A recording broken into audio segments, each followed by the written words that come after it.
My name is Samantha Jenkins, and at 27, I never thought I'd be slipping secret notes to a bank manager while my own father sat across from me. The weight of my grandmother's inheritance should have been a blessing, not the reason my dad suddenly reappeared in my life with stacks of documents and a smile that didn't reach his eyes. As his pen tapped impatiently on the mahogany table, I knew something was terribly wrong. Before I tell you how I nearly lost everything I owned, drop a comment letting me know if you've ever had to stand up to family. Like and subscribe for more stories about finding your voice. Growing up with Howard Jenkins as a father meant walking on eggshells. He was never physically abusive, but his emotional manipulation could cut deeper than any physical wound. Every achievement of mine came with a qualifier. Good job on that A, but why not an A+, or nice drawing, but you'll never make money as an artist. The constant undercutting of my confidence became the background noise of my childhood. My mother Grace was my buffer, my protector. She would quietly build me back up after Dad tore me down. "Don't listen to him, Sammy," she'd whisper when he wasn't around. "You're capable of anything you set your mind to." But when I was 14, Mom was diagnosed with aggressive breast cancer. 8 months later, she was gone, and with her, my only shield against Dad's constant criticism. After Mom died, Dad became even more controlling. He micromanaged every aspect of my life, my friends, my clothes, my after-school activities. Nothing I did was good enough. Nothing I was could please him. The only person who seemed to understand was my grandmother Lillian, my mother's mother. Grandma Lillian was everything my father wasn't: warm, supportive, and genuinely interested in who I was as a person. Her modest 2-bedroom house became my sanctuary on weekends. While Dad thought I was studying at the library, I was often at Grandma's, baking cookies and learning about our family history. "You're so much like your mother," she'd say, her eyes crinkling with both joy and sadness. She had your same spirit. It was Grandma who encouraged me to apply for art school despite my father's insistence that I pursue business or law. "Your talent is a gift," she told me. "Don't bury it because someone else can't see its value." When I received a full scholarship to the Rhode Island School of Design, Grandma helped me pack in secret. Dad found out only when I was already gone. He was furious, of course. The phone calls were vicious at first, then manipulative, then pleading. When none of that worked, he tried cutting me off financially, not realizing I was already supporting myself with my scholarship and a part-time job at the campus design center. Eventually, our communication dwindled to obligatory holiday calls and the occasional tense visit when I returned to town. After graduation, I built a life for myself in Providence. My graphic design career took off faster than I expected, starting with freelance work that led to a position at a respected digital marketing agency. I made friends, dated occasionally, and learned what it felt like to make decisions without constant criticism. For the first time, I was thriving. Then, 3 months ago, Grandma Lillian passed away peacefully in her sleep. The grief hit me like a physical blow. She was my last real connection to my mother, my biggest champion, the woman who taught me what unconditional love felt like. The funeral was small, just as she would have wanted. Dad attended, of course, looking appropriately somber but oddly distracted. A week later, I met with Grandma's lawyer. To my surprise, she had left me everything: her house, her savings, modest but carefully managed, and all the family heirlooms that my mother would have inherited. "She was very clear about her wishes," the lawyer explained. "She wanted you to have security." That's when Dad started calling again. Suddenly, he was concerned about my well-being, my financial literacy, my ability to manage property. "Let me help you with all this, Sammy," he insisted, using the nickname I hadn't heard from him in years. "This is a lot for someone your age to handle." At first, I was touched by what seemed like genuine concern. Maybe grief had softened him. Maybe he was trying to make amends. When he suggested meeting to go over some financial planning options, I agreed. That first meeting led to another and another. Each time, he'd bring up the inheritance, asking detailed questions about the accounts, the property deed, the insurance policies. "I'm just trying to help," became his mantra, but something felt off. He'd pressure me to sign documents without giving me time to read them. He'd get frustrated when I asked questions. He'd schedule appointments with financial advisors who turned out to be his friends, people who looked at me with pity when I mentioned wanting independent advice. During this time, I was still processing my grief. Some days, just getting out of bed was an achievement. Dad seemed to sense my vulnerability, swooping in with offers of help that always somehow benefited him.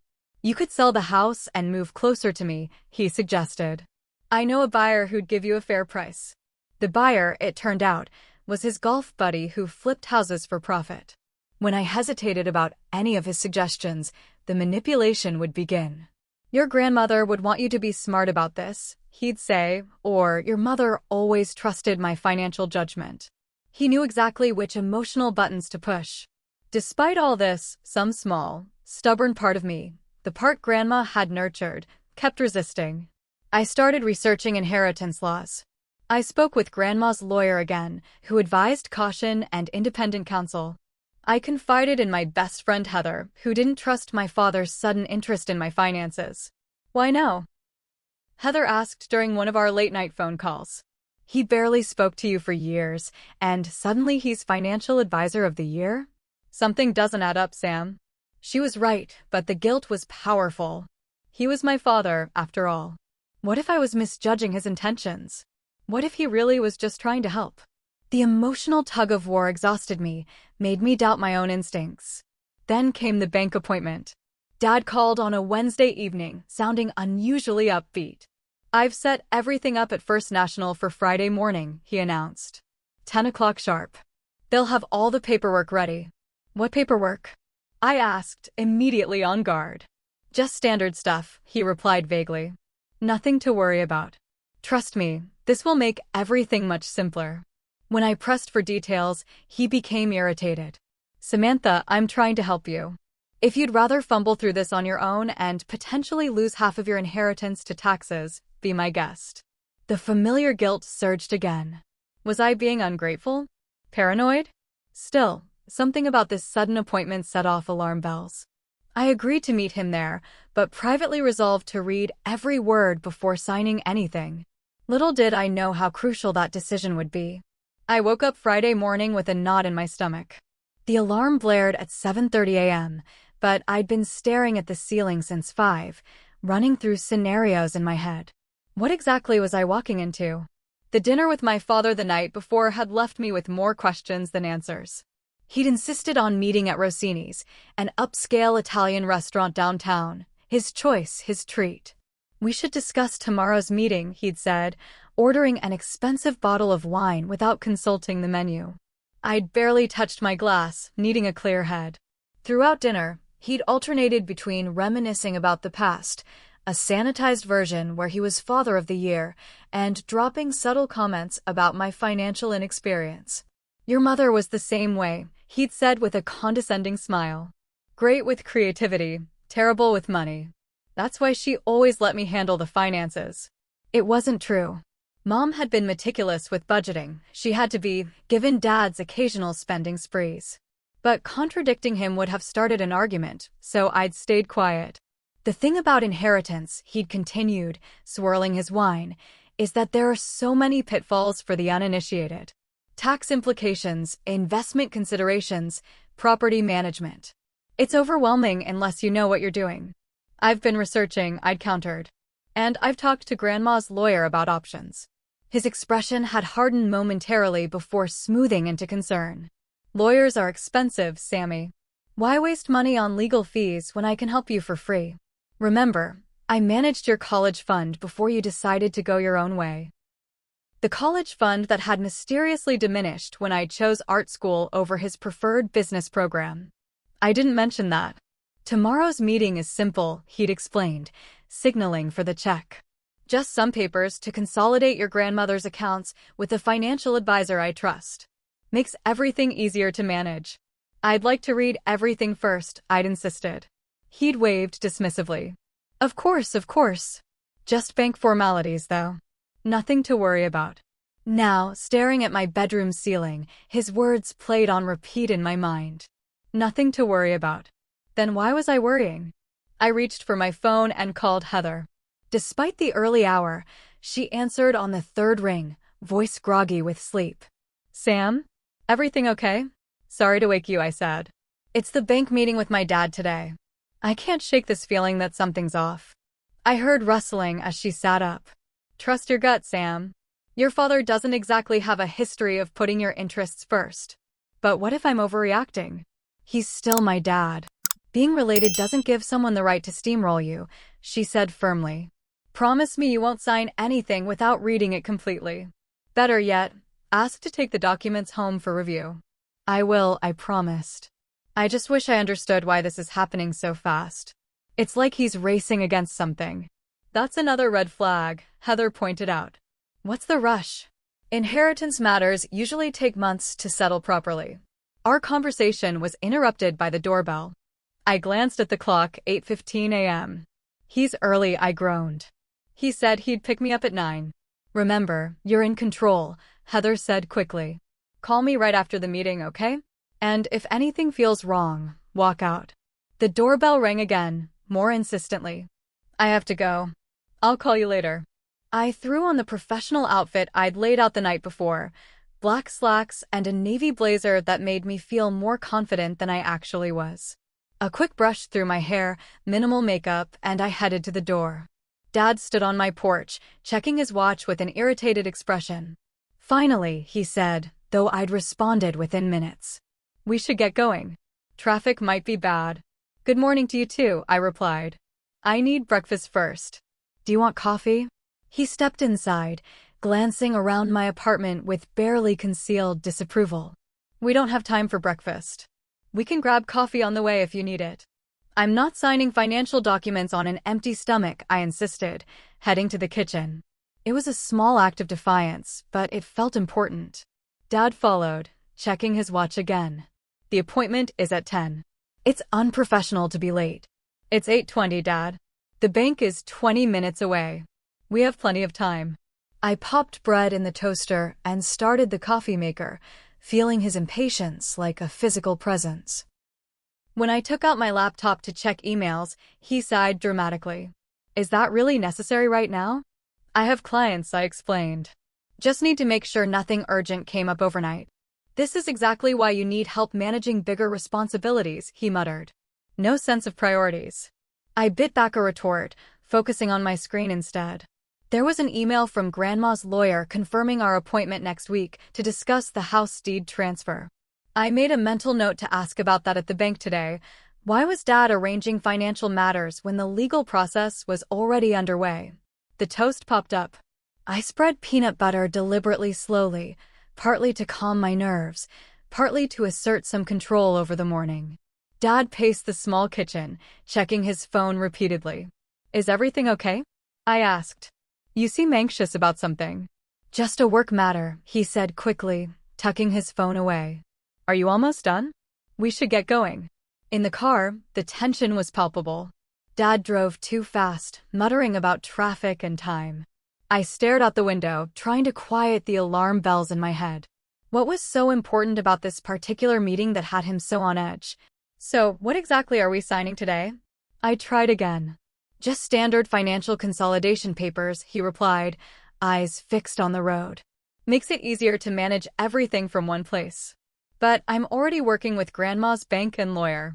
Wouldn't adding another financial institution complicate things? He gripped the steering wheel tighter. That's exactly the problem, Samantha. Too many cooks in the kitchen. This simplifies everything. By giving you access to the accounts? I asked pointedly. He shot me a look. By setting up proper management structures. You're being paranoid. I'm being cautious, I corrected. It's a lot of money, Dad. Money you have no experience handling, he snapped, then immediately softened his tone. I'm just trying to help, Sammy. That's what fathers do. We drove the rest of the way in silence. As we pulled into the bank parking lot, I noticed Dad checking his watch again. It was 9:40. We were early despite his rush. Yet he still seemed tense, scanning the parking lot as if looking for someone. Are we meeting someone else here? I asked. No, he said quickly. Just us and the bank manager. Another lie, I suspected. But why? What was he hiding? As we walked toward the imposing glass doors of First National Bank, I straightened my shoulders and took a deep breath. Whatever was waiting inside, I needed to stay alert and trust my instincts. First National Bank was all marble and mahogany, the kind of old-fashioned institution that projected stability and tradition. Dad walked in like he owned the place, nodding to the security guard and heading straight for the reception desk. His entire demeanor had shifted. Gone was the impatient, agitated man from the car. Now he was all charm and confidence. "Howard Jenkins," he announced to the receptionist with a winning smile. "We have an appointment with Rebecca Miller at 10. The young woman tapped at her computer. "Yes, Mr. Jenkins. Ms. Miller is expecting you. I'll let her know you're here." Dad turned to me, straightening his already perfectly straight tie. "Rebecca is excellent at what she does. Very efficient. You know her well?" I asked, surprised. "We've done business before," he replied vaguely. "She understands family financial planning." Before I could ask more questions, a tall woman in her 40s approached with an outstretched hand. "Mr. Jenkins, good morning." Her handshake was firm, professional. When she turned to me, I noticed a slight hesitation. "And you must be Samantha." "I'm Rebecca Miller." "Nice to meet you," I said, studying her face. Did I detect concern in her expression? "Let's head to my office," she suggested, leading us past the teller windows to a hallway of glass-walled meeting rooms. Rebecca's office was neat and impersonal, with the expected diplomas and certifications on the wall. She gestured to 2 chairs across from her desk. "Please, make yourselves comfortable." Dad immediately launched into conversation, not even giving me a chance to settle in. "Rebecca, thank you for making time for us on short notice. As I mentioned on the phone, my daughter has recently inherited some assets from her grandmother, and we need to establish proper management structures." I noticed he said "we" as if the inheritance were somehow jointly ours. Rebecca nodded, her expression neutral. "Yes, you mentioned it was quite substantial. Condolences on your loss, Samantha." "Thank you," I said. "My grandmother meant a lot to me." Dad jumped in before I could continue. "Samantha is an artist, graphic design," he said with a dismissive wave. "Very talented, but not experienced with financial matters. I've advised her that consolidating these assets under professional management is the wisest course." I felt my cheeks flush. "Actually, I run my own freelance business alongside my agency position. I do handle financial matters regularly." Dad laughed as if I'd said something adorably naive. "Invoicing clients isn't quite the same as managing property and investment accounts, Sammy." Rebecca glanced between us, her professional smile never wavering. "Perhaps we should start by reviewing exactly what we're consolidating today. Mr. Jenkins, you mentioned property, savings, and investment accounts." "Yes," Dad answered before I could speak. Her grandmother left her a house in Oakwood Heights, approximately valued at $320,000, a savings account of around $175,000, and some stock holdings worth about $80,000. My stomach tightened. How did he know these exact figures? I certainly hadn't told him. "I see," Rebecca said, making notes. "And these assets are currently held where?" Again, Dad answered. "The house is still in probate, technically. The accounts are at Meridian Trust and Federal Savings. All the documentation is ready for transfer." He reached into his briefcase and pulled out a folder thick with papers. "I haven't agreed to any transfers," I interjected, finding my voice. "I'm still sorting through the estate with Grandma's lawyer." Dad shot me a warning look.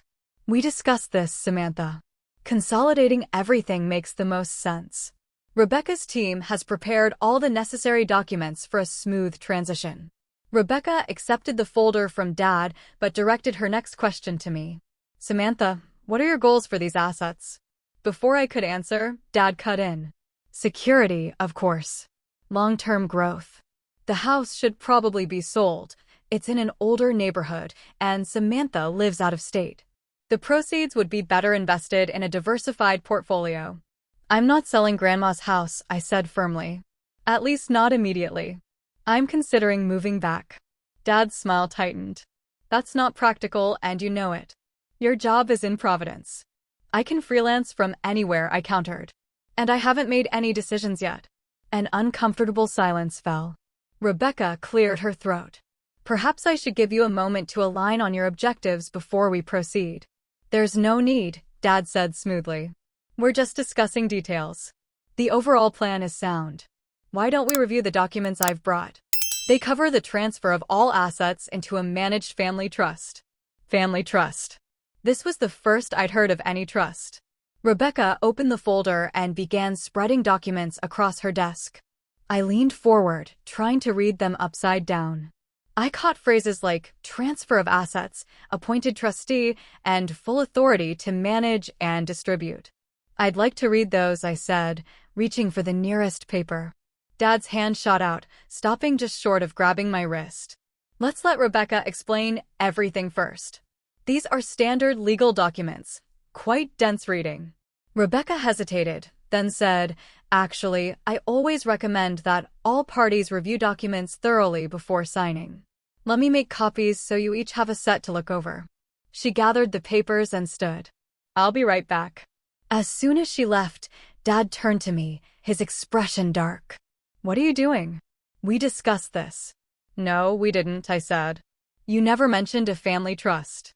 What exactly are these documents, Dad? He checked his phone, seeming increasingly agitated. It's a standard arrangement.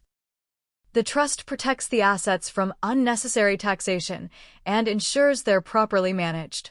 With you as the trustee? I guessed. His silence confirmed my suspicion. Why the rush? I pressed. Why not give me time to review everything with an independent lawyer? Because you'd overthink it, he snapped, then immediately modulated his tone. Samantha, I'm trying to help you avoid mistakes. These opportunities don't wait forever.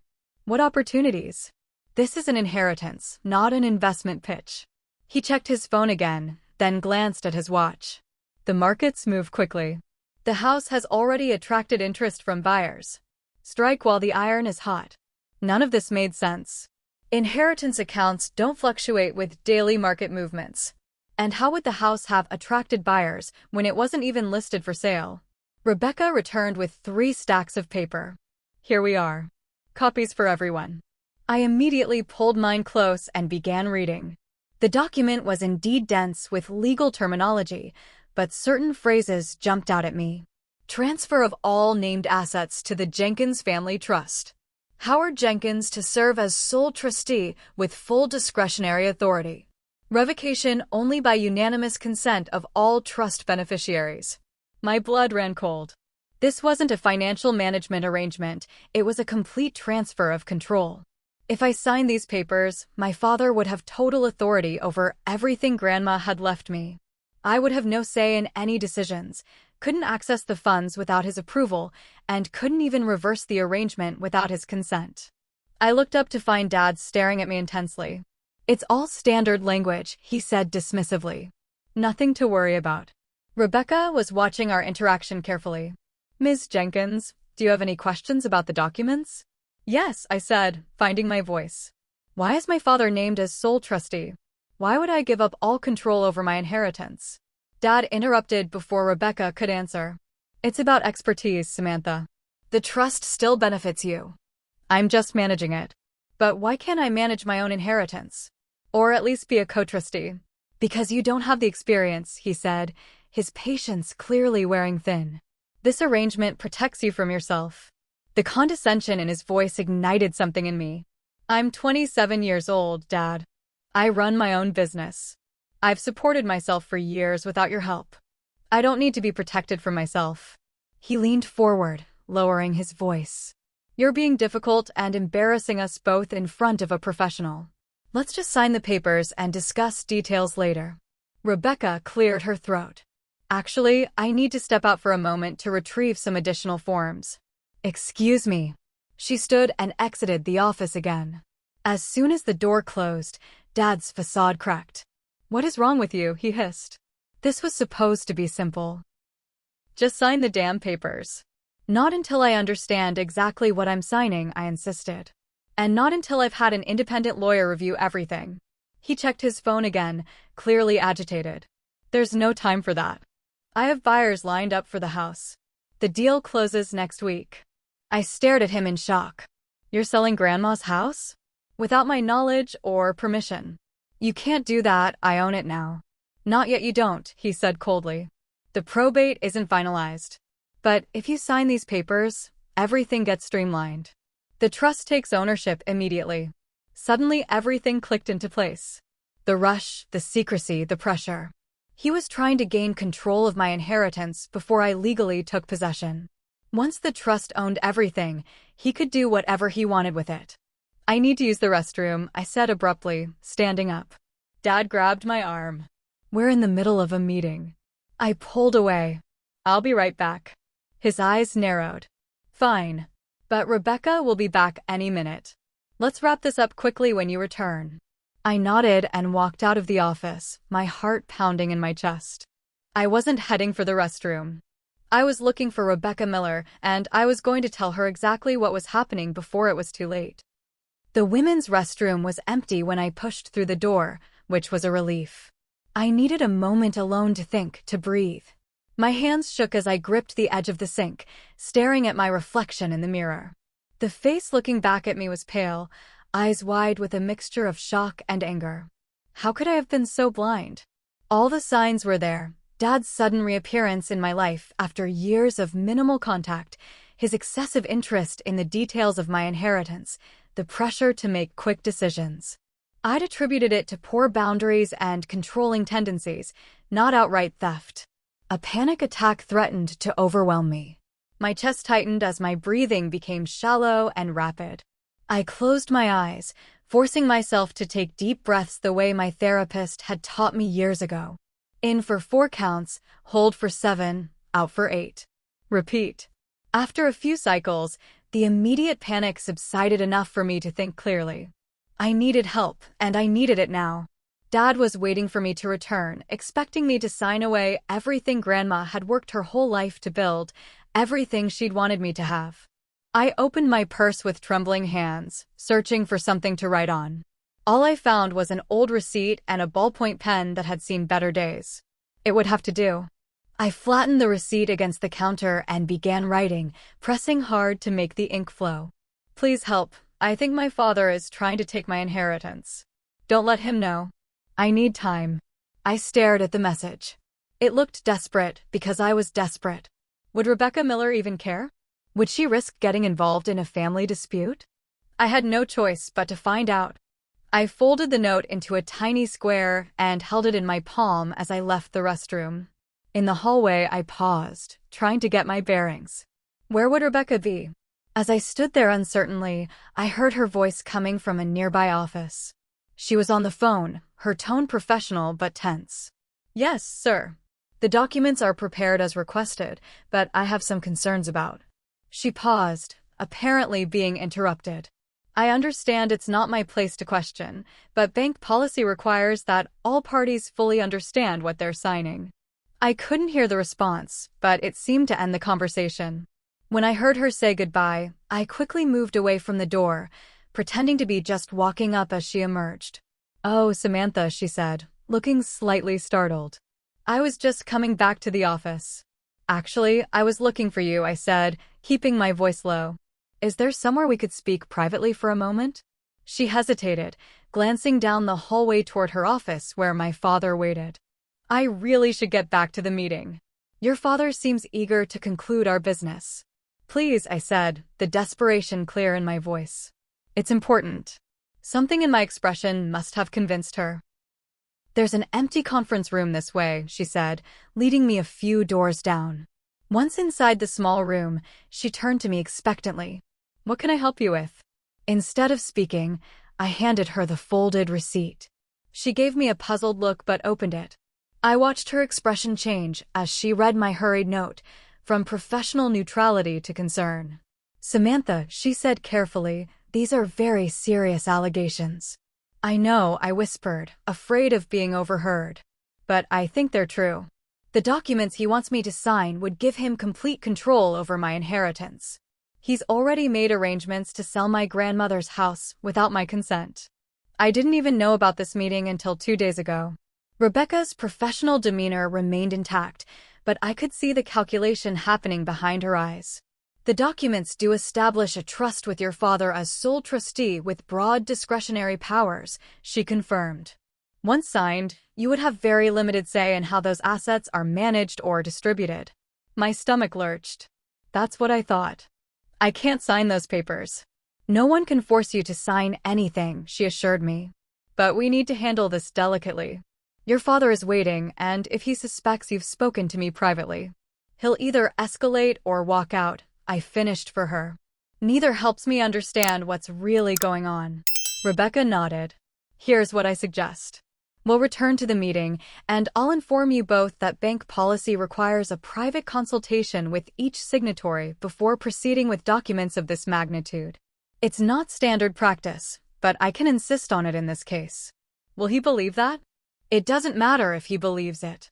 It's my office, my rules. For the first time, I saw a flash of steel beneath her professional exterior. While you're in with me, I'll call our legal department to join us. They can explain the implications of these documents in detail. Relief washed over me. Thank you. Don't thank me yet, she cautioned. And remember, when we go back in there, act normal. Don't let on that anything has changed. I nodded, straightening my shoulders and taking a deep breath. Rebecca smoothed her skirt and led the way back to her office, where Dad was pacing impatiently, phone in hand. Finally, he said when we entered. I was about to send a search party. Sorry for the delay, Rebecca said smoothly. I ran into Samantha in the hallway, and we got to talking about the paperwork. She returned to her seat behind the desk and gathered the documents into a neat pile. Now, before we proceed with signatures, I need to inform you both of a bank policy regarding trust establishments. Dad frowned. What policy? First National requires private consultations with each signatory before finalizing trust documents, she explained. It ensures that all parties fully understand the implications of what they're signing. That's unnecessary, Dad said immediately. I've explained everything to Samantha already. Nevertheless, it's our policy, Rebecca insisted. It's a simple process. I'll speak with each of you individually for about 15 minutes, then we can reconvene to complete the paperwork. Dad's expression darkened. We don't have time for these bureaucratic hoops, Rebecca. I thought you understood the urgency here. I understand that this is an important financial decision that deserves proper consideration, she replied evenly. Bank policy is non-negotiable in this matter. I watched the internal struggle play out on my father's face. He wanted to object further, but was calculating how it would look if he made a scene. Fine, he finally said. But let's be quick about it. Who goes first? I'll speak with Samantha first, Rebecca decided. Mr. Jenkins, there's a comfortable waiting area just down the hall with coffee and today's newspapers. Dad looked like he wanted to protest, but instead forced a tight smile. Of course. Samantha, remember what we discussed. This is about securing your future. The subtle warning in his tone wasn't lost on me. I nodded non-committally as he gathered his briefcase and left the room. As soon as the door closed behind him, Rebecca's professional mask slipped slightly. Are you all right? No, I admitted. But I'm better than I was 10 minutes ago. She picked up her phone. I'm calling our legal department now. While we wait, let me show you exactly what these documents would do. Over the next 20 minutes, with the help of the bank's legal advisor who joined us by phone, Rebecca walked me through the trust documents my father had prepared. What she revealed was worse than I'd imagined. Not only would the trust give my father complete control over all assets, but there were provisions allowing him to borrow against the trust or sell assets without requiring my consent. The house could be sold immediately, and the proceeds could be invested at the trustee's discretion. Most alarming was a clause allowing for loans to interested parties, essentially permitting my father to loan himself money from my inheritance with minimal oversight. I don't even have words, I said, staring at the highlighted sections Rebecca had pointed out. It's unusually restrictive, the lawyer on the speakerphone agreed. These types of arrangements typically include co-trustees or at least oversight provisions. This appears designed to give maximum control to the trustee with minimum accountability. What would happen if I signed these? I asked, though I already knew the answer. You would effectively lose control of your inheritance, Rebecca said bluntly. Your father could legally manage these assets however he saw fit, with very limited recourse for you to object. And if I refuse to sign? then nothing changes. The inheritance process continues as currently established through your grandmother's estate plan. I sat back in my chair, a wave of emotions washing over me, relief that I'd discovered the truth in time, rage at my father's deception, grief that my own parent would try to steal from me. What do I do now? I asked quietly. Rebecca exchanged a glance with the legal advisor on the phone. That depends on what you want the outcome to be. We can bring your father back in and simply inform him you've decided not to proceed with the trust establishment. He'll be furious, I said, knowing it was an understatement. That's why we have security on staff, Rebecca assured me. Another option is to excuse yourself, citing a need for more time to review. You're under no obligation to confront him here and now. I considered my options. Running away would only delay the inevitable confrontation. And part of me needed to hear him admit what he'd tried to do. I want to face him, I decided. But I don't want to be alone when I do. Rebecca nodded. I'll stay with you and I'll have security nearby. Just give me a moment to arrange that. She stepped out briefly to speak with her assistant, then returned. They're in place. Are you ready? No, I wasn't ready. I'd never be ready to confront the fact that my father had attempted to steal everything my grandmother had left me. But I nodded anyway. It was time to end this. Let's get this over with. Rebecca's assistant brought my father back to the office. He walked in with a confident stride that faltered slightly when he noticed the changed atmosphere in the room. The documents were spread across the desk, key sections highlighted in neon yellow. Rebecca stood beside me rather than behind her desk, a subtle but clear indication of where her support lay. What's going on? Dad asked, his eyes darting between us. Where's the legal advisor you mentioned? He joined us by phone, Rebecca explained coolly. Samantha had some questions about the trust documents you prepared. Dad's smile was strained as he set his briefcase down and took a seat. I hope you clarified everything. These legal documents can be confusing to laypeople. Actually, I said, finding my voice, they were very clear once the implications were properly explained. Something in my tone must have alerted him. His expression hardened. Is everything okay, Samantha? No, Dad, everything is not okay. I pushed one of the documents toward him, the one with the provision about loans to interested parties, highlighted. Why don't you explain this clause to me? The one that would let you borrow money from my inheritance without my approval. He didn't even glance at the paper. It's a standard provision. Allows for family financial flexibility. It's not standard, Rebecca interjected. Neither is the absence of co-trustees or oversight provisions. These documents give you unilateral control over all assets. Dad's facade cracked slightly as he shot her a venomous look. I don't appreciate you turning my daughter against me. This is a family matter. This is a potential financial abuse matter, she corrected him, her tone professional but firm. He turned back to me, switching tactics with the ease of a practiced manipulator. Samantha, I'm disappointed. I'm trying to protect you, and this is how you repay me? By accusing me of some kind of theft. Is it an accusation if it's true? I asked, surprised by my own steadiness. You told me this meeting was about consolidating my inheritance. You never mentioned creating a trust that gives you complete control over everything Grandma left me. Because you wouldn't understand the legal complexities. I understand enough to know that these documents would let you sell Grandma's house and do whatever you want with the money. Which explains why you've already found buyers for a house that isn't even yours to sell. His face flushed with anger. You're twisting this completely out of proportion. I was trying to help you avoid taxes and streamline the estate settlement. By giving yourself access to nearly $600,000 with no oversight? I challenged. How exactly does that help me? For a moment, I thought he might continue the charade, but something broke in his expression.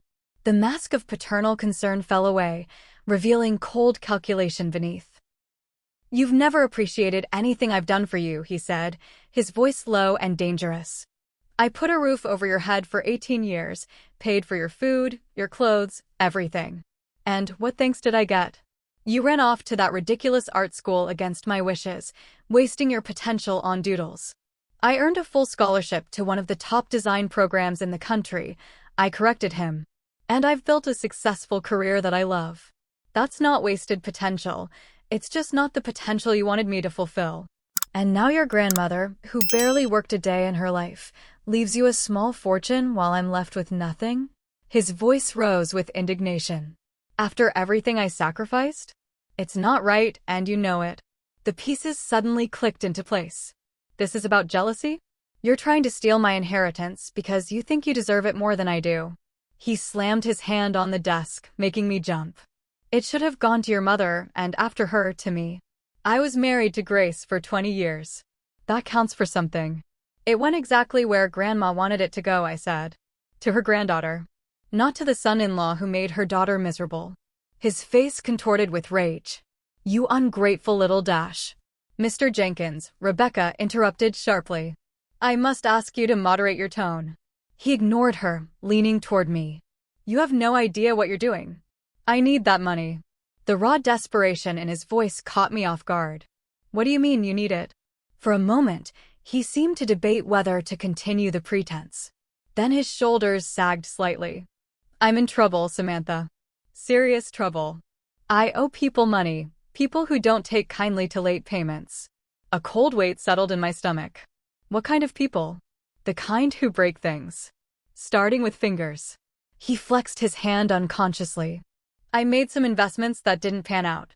Borrowed from some alternative lenders when the banks wouldn't extend my credit. Loan sharks, I translated, horrified. How much do you owe? $400,000. He wouldn't meet my eyes. Due next week. The amount stunned me into momentary silence. Almost the entire value of my grandmother's house.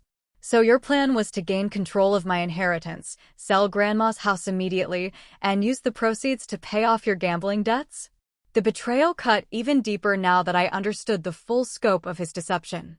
They weren't gambling debts, he protested weakly. They were investments. In what? He shifted uncomfortably. A cryptocurrency startup. And some real estate in Florida. And a few other opportunities. Get-rich-quick schemes, I translated. You don't understand the pressure I've been under, he exploded. After your mother died, everything fell apart. My business struggled. Bills piled up. I needed a break, just one good break to turn things around. So you thought stealing from your daughter was the solution? The hurt in my voice was impossible to disguise. I wasn't stealing, he insisted, though his eyes said otherwise. I was borrowing. Once things turned around, I would have paid it back. Like you borrowed from my college fund when I chose RISD over business school? His silence was answer enough. Rebecca, who had been observing our exchange with professional detachment, spoke up. Mr. Jenkins, I think we can all agree that these trust documents will not be signed today. I suggest you take some time to reconsider your approach to this situation. Dad's expression hardened. You have no idea what you've done, he said to me, ignoring Rebecca entirely. These aren't people you can stall or negotiate with. When they don't get their money. The implied threat hung in the air. Are you threatening me? I asked incredulously. I'm warning you, he countered. They know about your inheritance. They know about the house. I told them it was a sure thing. Ice ran through my veins. Had he given these people my information? Did they know where I lived? Mr. Jenkins, Rebecca said sharply, threatening your daughter in my office is completely unacceptable. I'm going to have to ask you to leave. This isn't over, Samantha, he said, standing abruptly. Think about what I've said. $400,000 to make this all go away. Consider it the price of never having to see me again. I would consider that a bargain under normal circumstances, I replied, finding a strength I didn't know I possessed, but I'm not giving you a penny. Not after this. His face darkened with fury. After all I've done for you. All the sacrifices I made. What sacrifices, Dad? Name one thing you ever did that wasn't ultimately for yourself. I stayed, he shouted, making both Rebecca and me flinch. After your mother died, I stayed. I could have walked away, started fresh, but I stayed and raised you. You resented me every day for it, I said quietly. And you made sure I knew it. Something dangerous flashed in his eyes. You ungrateful little bitch. You think you're so much better than me with your fancy design job and your moral superiority. You're nothing. Nothing. Without me, you wouldn't even exist. Rebecca had already pressed a button under her desk. As if materializing from thin air, 2 security guards appeared in the doorway. Mr. Jenkins, you need to leave now, one of them said firmly. Dad looked from them to me, contempt twisting his features. You'll regret this, Samantha. When they come looking for their money, you'll wish you'd signed those papers.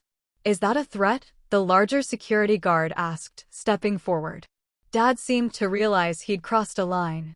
He straightened his tie, attempting to regain his composure.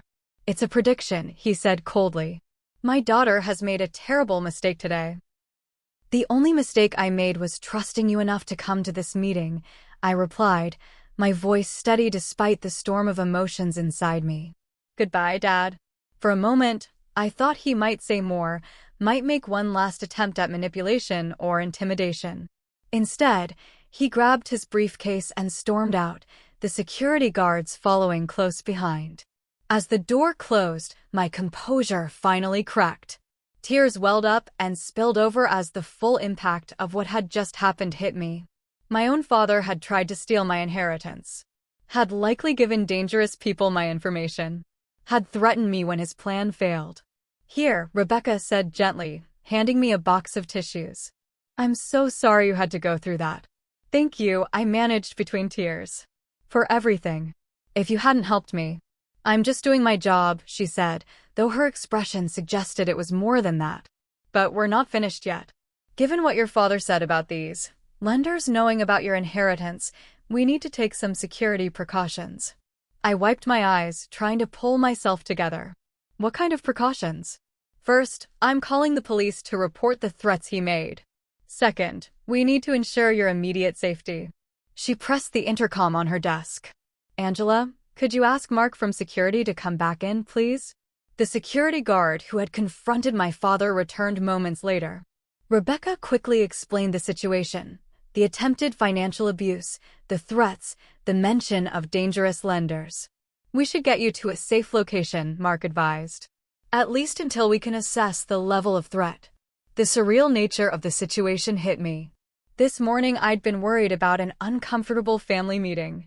Now I was discussing safe houses with bank security. I can call my friend Heather, I said, reaching for my phone with trembling hands. I can stay with her. That's a good start, Mark agreed. But we should also notify local police in both locations, here and where you live. And you'll want to change your locks, set up security cameras. It was overwhelming, but necessary. As I dialed Heather's number, I realized that in standing up to my father, I'd not only protected my inheritance, I might have saved my life. The hours after the confrontation passed in a blur. Rebecca arranged for a bank security officer to drive me to Heather's apartment, not trusting me to drive in my shaken state. On the way, I called Heather, who reacted with a mixture of horror and vindication. I knew something was off about this whole situation, she said, her voice tight with anger.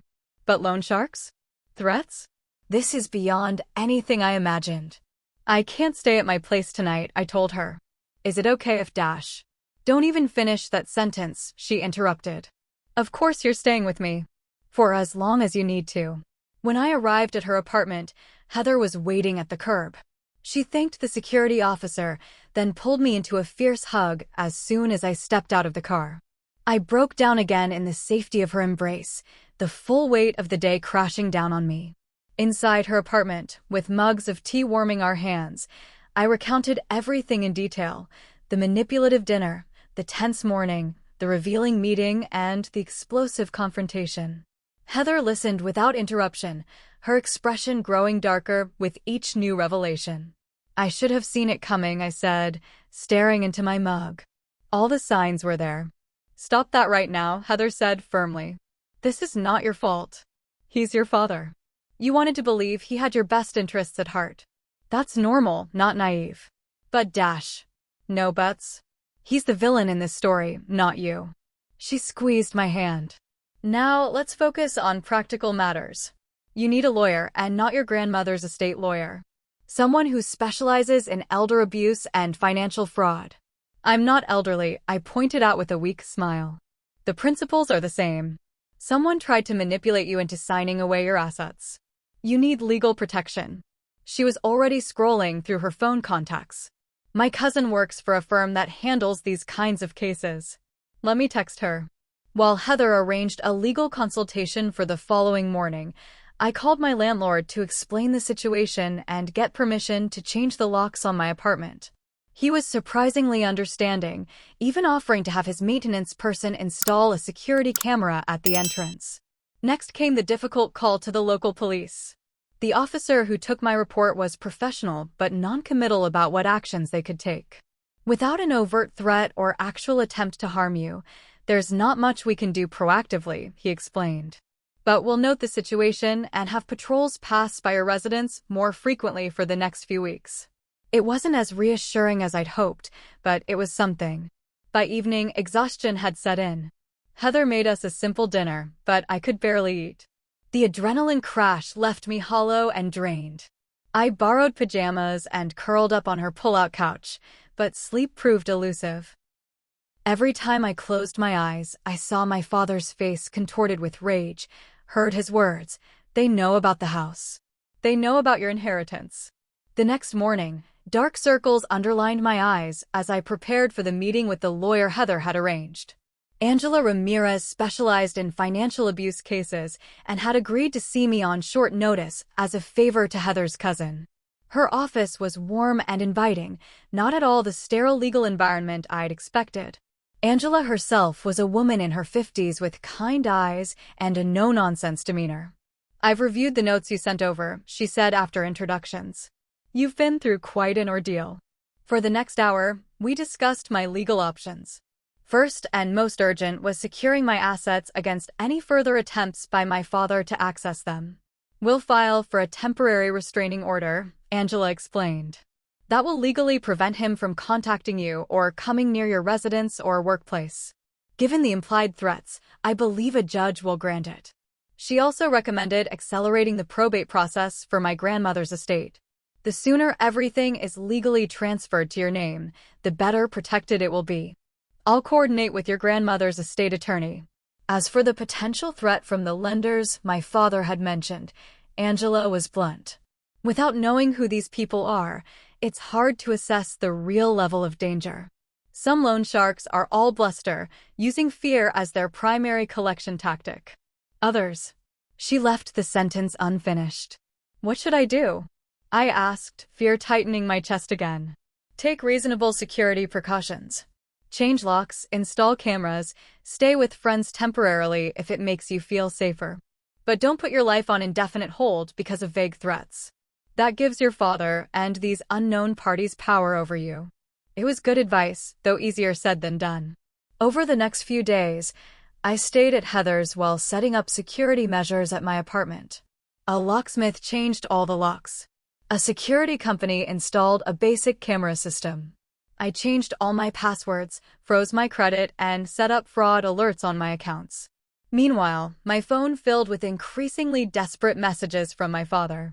They ranged from angry, "You've ruined everything," to pleading, "Please, Samantha, I'm in real danger," to manipulative, "Your mother would be so disappointed in you."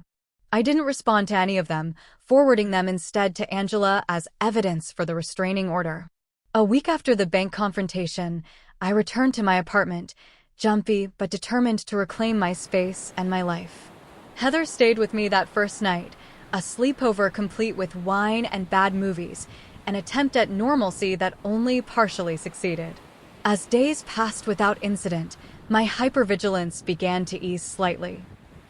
I returned to work, though I arranged to do most of it remotely for the first few weeks.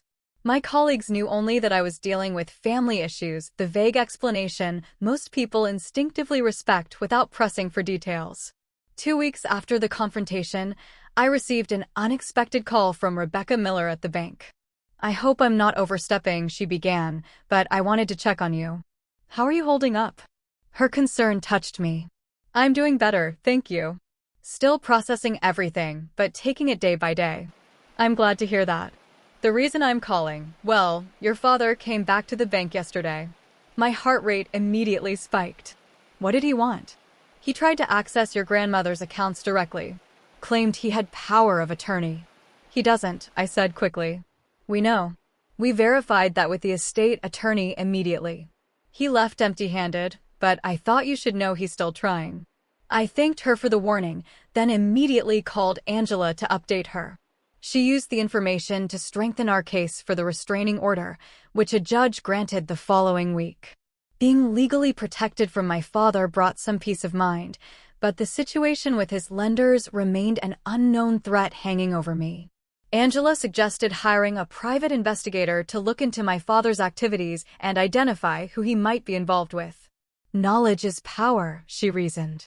If we know who these people are, we can better assess the actual threat and potentially work with law enforcement if they're known criminals.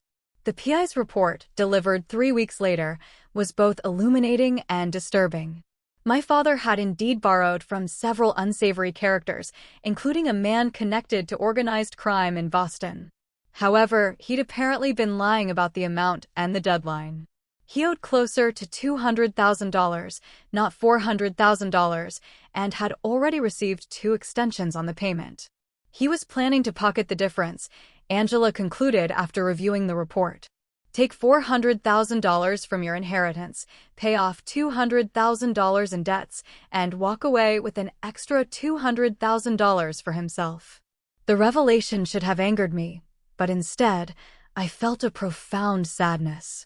How desperate and morally adrift must someone be to attempt to steal from their own child? What had happened to the man who had once pushed me on swings and taught me to ride a bike? During a therapy session, which I'd started the week after the bank incident, I voiced this question. People are complex, Dr. Winters replied thoughtfully. The father who taught you to ride a bike and the man who tried to steal your inheritance both exist within the same person. One doesn't negate the other. How do I reconcile that? I asked. You may never fully reconcile it, and that's okay. Part of healing is accepting that some relationships can't be fixed, that some questions don't have satisfying answers. It was a painful truth, but liberating in its way. I didn't have to make sense of my father's actions or find a way to forgive him. I just had to focus on protecting myself and rebuilding my life. One unexpected bright spot during this difficult period was my developing friendship with Rebecca Miller. What had begun as professional concern evolved into genuine connection. We met occasionally for coffee, carefully avoiding discussing any specifics of my accounts due to bank confidentiality rules, but sharing experiences as women navigating challenging family dynamics. I recognized some of your father's tactics, she confided during one of these meetings. My ex-husband used similar manipulation techniques during our divorce. That's partly why I was so alert to the red flags in your situation. I'm grateful you were, I told her sincerely. You literally saved my inheritance and possibly more. Through Rebecca, I learned about financial literacy programs offered through the bank. I enrolled in several, determined to understand and manage my inheritance responsibly. The classes were empowering, replacing my father's belittling voice in my head. You can't handle money with actual knowledge and skills. For months after the confrontation, I made a significant decision. I would move into my grandmother's house rather than selling it. The property held so many warm memories, and living there felt like honoring both her and my mother. With my ability to work remotely, relocating to my hometown was feasible, if somewhat daunting. The day I received the keys from the estate attorney marked a turning point. Standing alone in Grandma's kitchen, now my kitchen, I felt a complex mixture of grief, gratitude, and possibility. The house needed updates and personalization, but its bones were solid, its spirit welcoming. As I explored, opening drawers and cabinets now legally mine to investigate, I made a surprising discovery in Grandma's desk, a journal I'd never seen before, its leather cover worn soft with handling.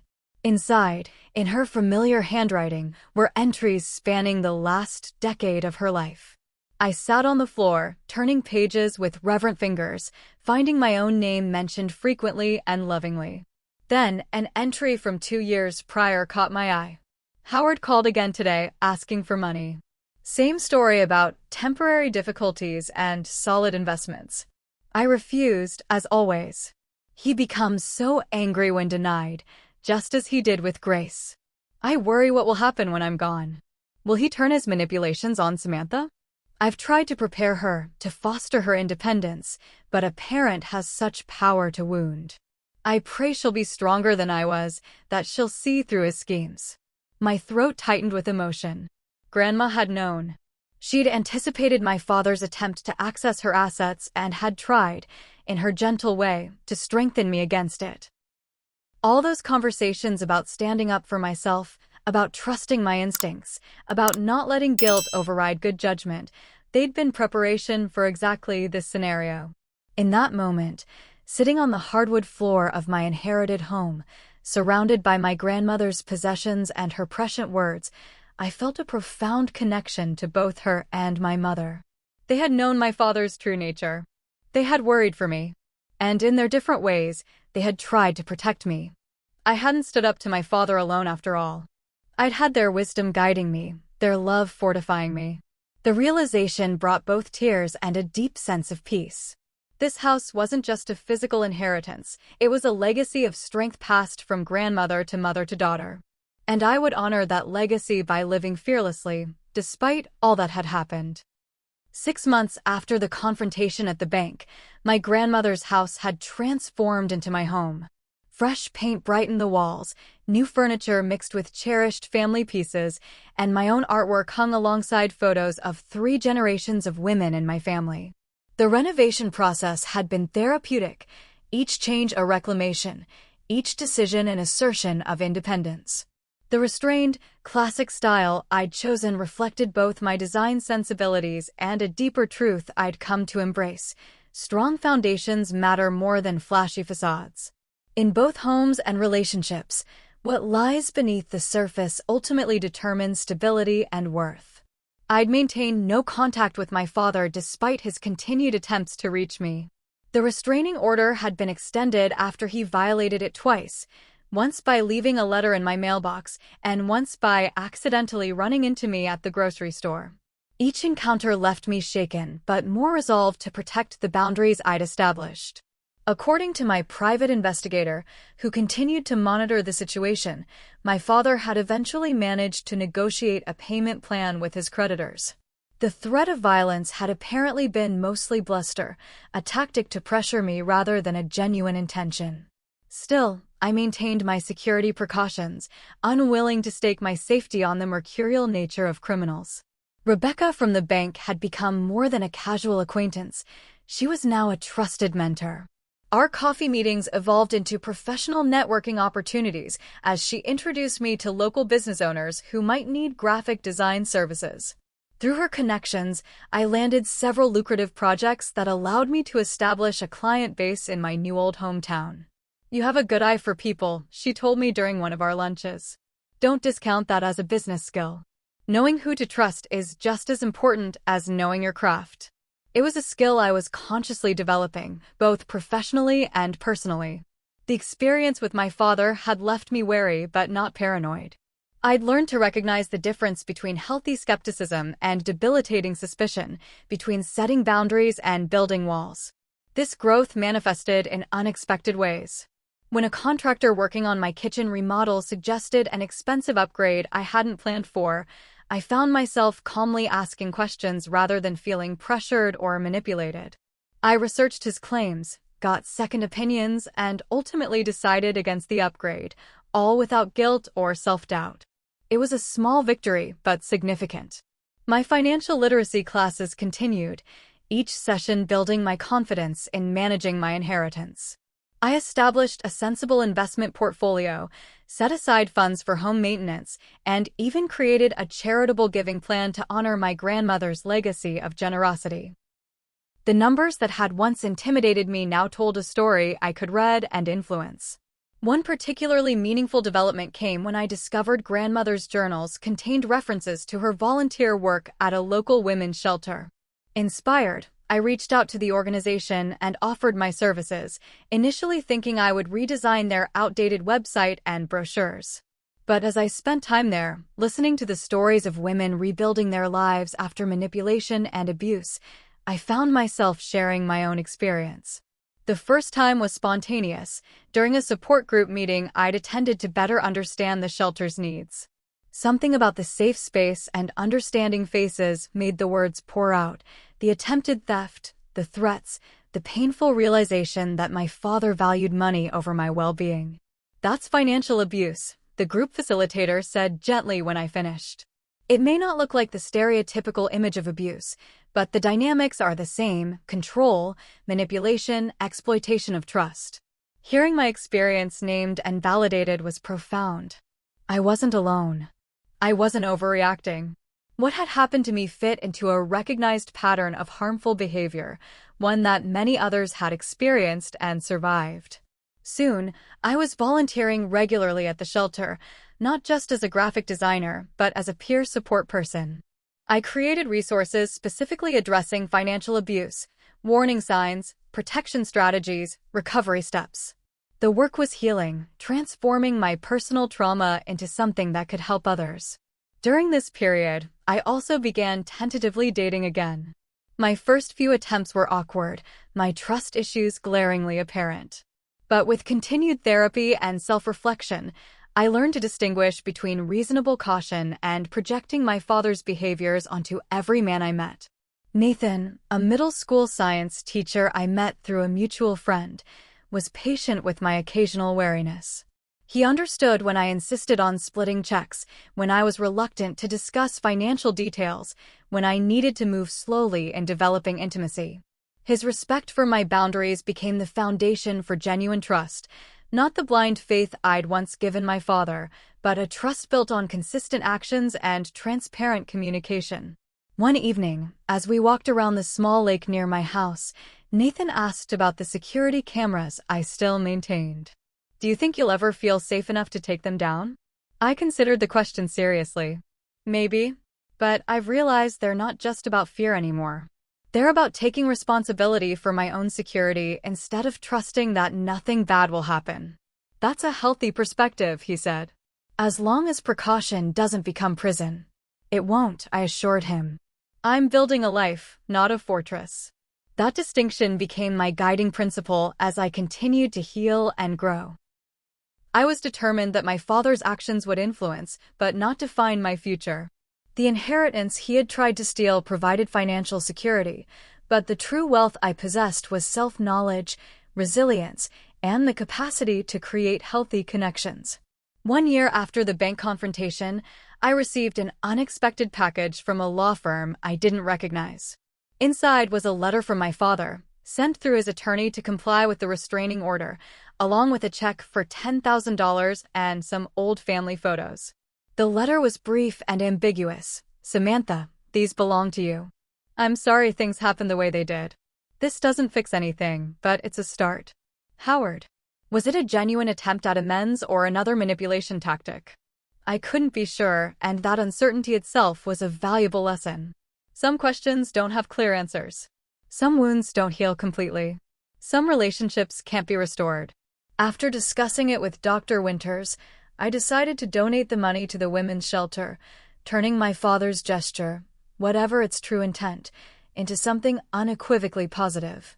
The photos I kept, adding them to the family history I was preserving for future generations. As for the letter, I filed it away without response.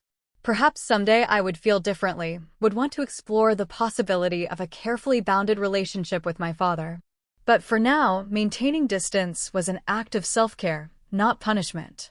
That evening, sitting on my porch swing watching the sunset paint the sky in shades of pink and gold, I reread a passage from my grandmother's journal that had become something of a personal mantra.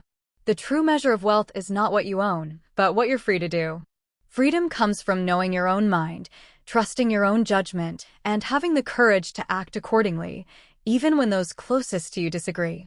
This is the inheritance I hope to leave my Samantha, not just things, but the strength to hold on to them. Grandma had given me exactly what I needed, not just material security, but the foundation to recognize and resist exploitation. My mother, in her too brief time with me, had planted seeds of resilience that continued to grow. And in standing up to my father, I had discovered my own capacity for courage.